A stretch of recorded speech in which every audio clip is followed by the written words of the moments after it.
56 years ago, Russia, the northern Ural Mountains. A group of 9 students of the Ural Polytechnic Institute embarked upon a difficult winter expedition to reach the Otorten mountain. Their journey seemed to progress according to plan. However, on the 7th day of their trip, the weather conditions worsened. They lost their orientation and were forced to set up a camp on the slope of the mountain called Kholat Siakal. It was their last stop. 3 weeks later in Yekaterinburg, when their families received no word of their success, the first rescue expeditions were sent.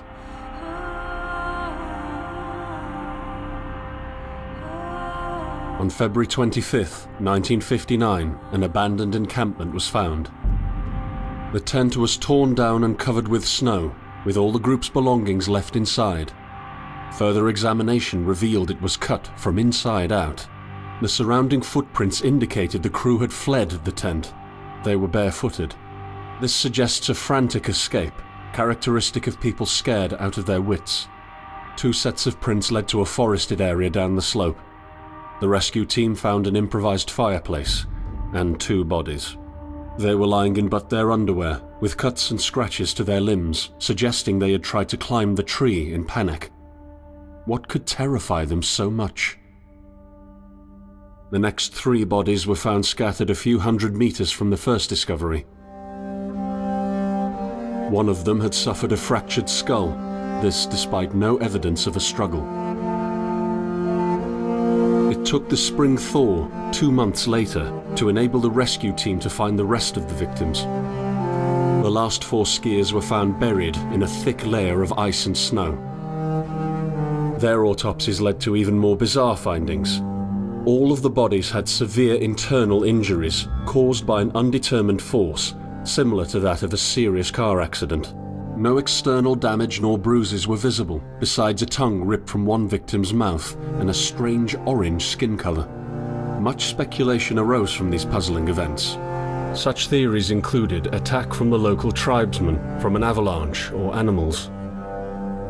Each theory, however, only served to create more questions. The truth behind this tragic course of events remains unexplained to this day. What really happened?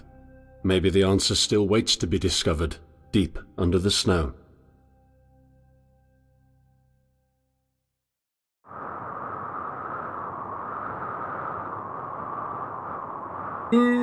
Pozdrav svima ljudi, Mudja ovdje i ljudi dobrodošli u novi klip i ljudi danas počinjemo jedan novi serijal na mom kanalu, a to je igrica Kholat. Kao što možete vidjeti, kao što ste do sada čuli, ovo je jedna igrica koja je bazirana na istinitu priču. Ovo se stvarno desilo, ovo što ste u početku vidjeli, ovaj intro, to se stvarno desilo u Rusiji. Tako da ljudi, to je, znači, that makes it even more creepier. Znači, kada samo shvatite, kada jednostavno čujete bazirano na istinitu priču, a napravili su igricu koja je horor i koja je indie igra, bazirano na tu priču, fuck it, brate, znači, ova igrica je uništavanje svega.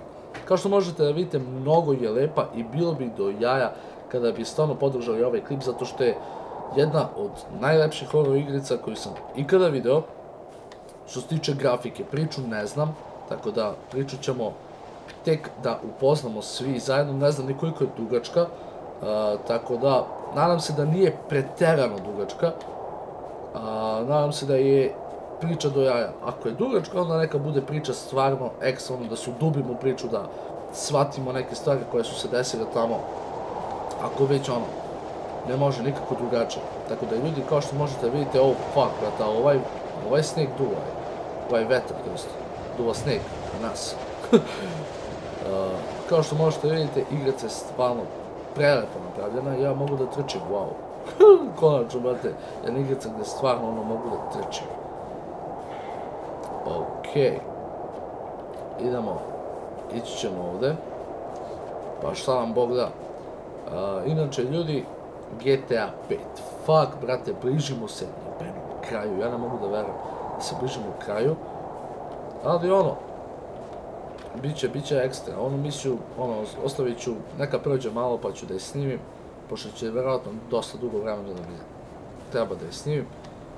Tako da, Možemo ovdje da prođemo. Mogu se spustim, mogu. A fuck, brate, mogu skočiti preko. Nema šanse. Okej, pa da mogu, vidi kako to čim, brate, ko na rutu kuzaći, pa da mogu da idem, evo. Opa. Mogu ovdje. Vidi to, brate. Šta je ovo zlatno nešto, žuto? Ovo su tragovi, brate. Are you coming to me? What the fuck, bre, ko to priča? Ujeb. Pogledajte kako ovo, brate. Sine, kako ovo dobro tračeno. Okej, ljudi, ne pašite se, tu sam ja sa vama, ne pašite se ništa. Idemo polako.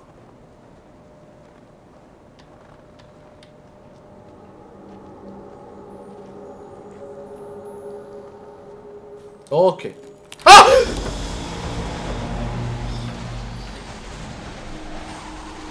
In the end, the only thing I saw was a flash. An insufferable burning light. The pain ripping apart my body. I felt it tearing out of my soul. After a while, I was nobody. Nothing. The light went out and I vanished into overwhelming darkness. I welcomed the end with delight. Šator.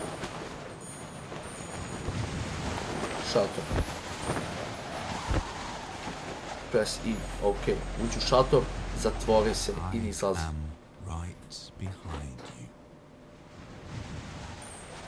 Kad je rekao I'm right behind you, what the...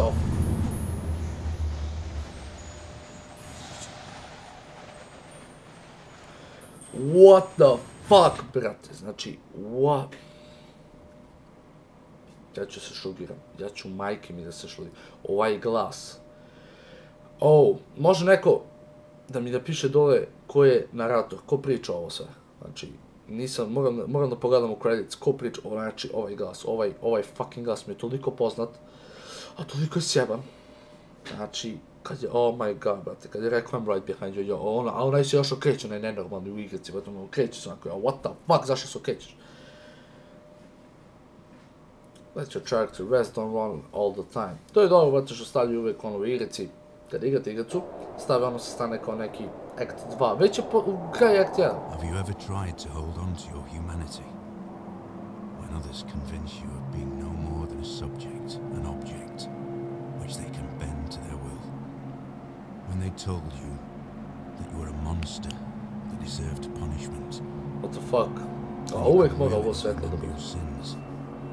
When they took away your loved ones, leaving you to rot in the dark. The problem is that in their darkness, you have never been alone.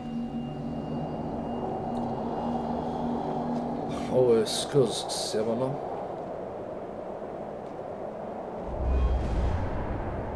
Okej, sada je već napravljeno prelepo, znači neka kaže ko što jeste, sada je sjebana situacija totalno, znači moram da kažem da je situacija totalno sjebana, ali kao što možete vidite, nešto imamo tamo, nešto svetli, a mi idemo ovim putem, F for survival info,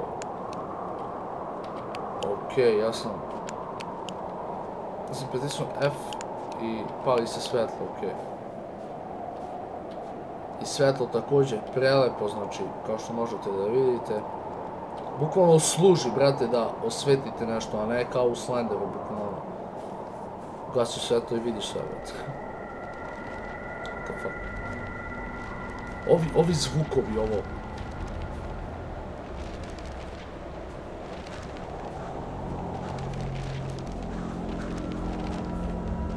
Šta je ovo? I set out the moment I heard about the incident. I was in the area, so I reported to the unit myself to be automatically assigned to the case. I arrived at Vishai on February the 19th, a couple of days before the Institute's rescue group. While waiting for them, I started asking around to see if anyone from among the locals knew anything about the incident. One of them said he had a hunting cabin in the search region and knew the area very well. I decided to use him as a guide. When the rescue team had finally arrived, I explained to them what the unit's role was in this mission and that all discoveries or observations should be brought to my attention before anyone else's. We established priorities, checked the equipment, and set off right away. It was not until February the 26th we found the tent that I believe belonged to the students. Initial findings show that the people in the tent cut its sidewall and for some reason tried to escape from it in panic. The tracks in the snow led to a forest 1.5 kilometers away. But the trail went cold after 500 meters and we had to carefully search the entire area. This was not a place of any average incident. We had shivers crawling all over our bodies because of the atmosphere surrounding us. I was convinced that something more than just an accident had occurred here. I had the feeling we were dealing with something unnatural. Ajde fakat, brate, ono. Znači, jeb se, brate, ono, totalno možeš da se jebiš, brate, ti što pričaš, majke mi, znači, ali okej. Okej, kao što... Okej, ovo sam samo čitao, what the fuck, bre? What the fuck? Šta je ovo? Ajde, ne. Jebot. Koji su ovi?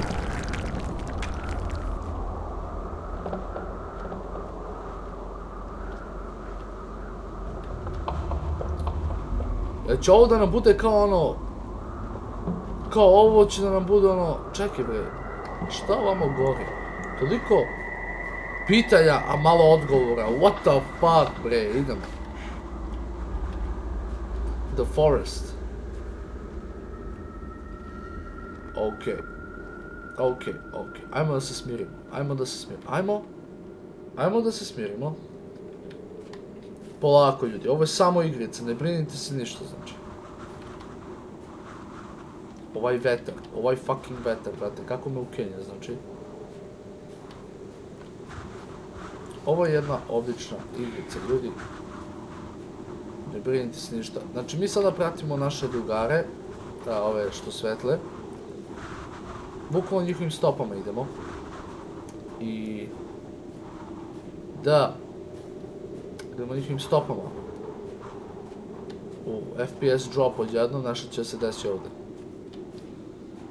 Idemo njihovim stopama, samo mislim da je loša ideja da idemo njihovim stopama, zato što su tamo gdje su oni išli, umrli. A mi to ne želimo. Tako da, fakat, zašto idemo tamo? Okej. Stigli smo. Evo ga. O, to je radio stanica ili tako nešto. Oh, ma, nego. Moramo čak tamo da idemo. Okej. Opa, drvence. Idemo preko... Idemo. Ovako, sinovi. Šta to čujem? Auuu, vukovi. Fuck. Ja obožavam vukove, brate. Ja obožavam vukove, nemojte molim vas da mu ubijete. Ja ne smijem da... mi vjerujete da je muda da se okrevi. Šta je ovo? Papirić.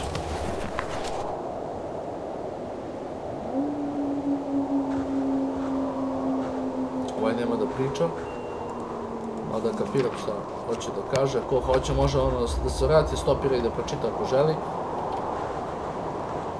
Mada priča o onom svetlu koje se pojavilo. Ići ćemo polako.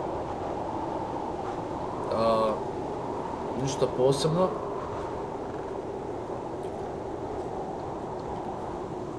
Okej.